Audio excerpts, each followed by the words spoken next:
এই বুর্জ খলিফার চূড়ায় স্টিলের পাইপ কত বড় মনে হচ্ছে আপনার? 10 ফুট, 20 ফুট বা 50 ফুট? বন্ধুরা, বুর্জ খলিফার এই একমাত্র অংশটি 136 মিটার দীর্ঘ এবং শুধুমাত্র এই অংশের ওজন 300 টনেরও বেশি।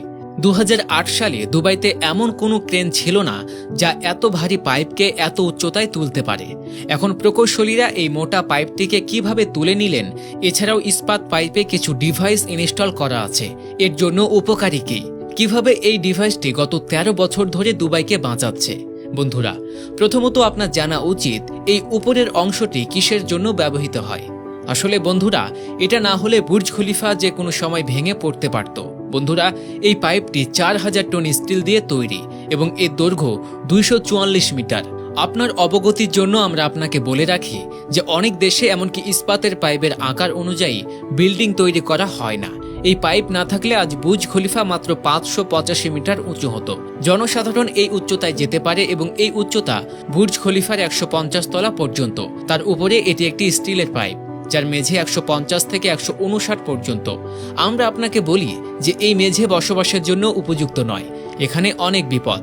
যখন প্রবল বাতাস বয়ে যায় তখন এই উপরের অংশটি যেখানে সেখানে 6 ফুট পর্যন্ত চলে যায় এবং উপরের অংশের এই নড়াচড়া কোনো প্রকৌশলীর ভুল নয়, এটিই বুর্জ খলিফার বিশেষত্ব।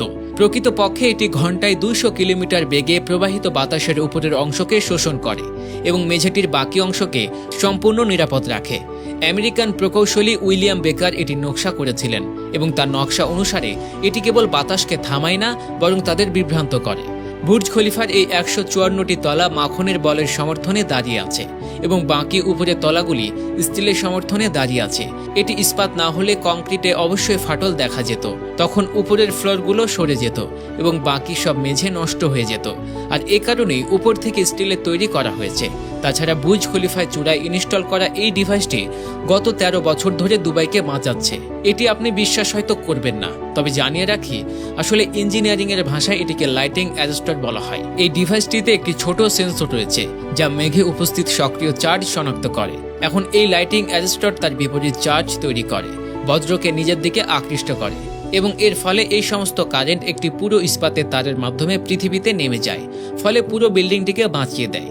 এই ডিভাইসটি 18 থেকে 20 বার দুবাইকে বজ্রপাতের বিদ্যুৎ থেকে বাঁচিয়েছে। যখনই এই ডিভাইসে বজ্রপাত হয়, প্রতিবার এর ব্যাটারি পরিবর্তন করতে হয় এবং এটি পরিবর্তন করার জন্য একজন কর্মীকে শীর্ষে পাঠানো হয়।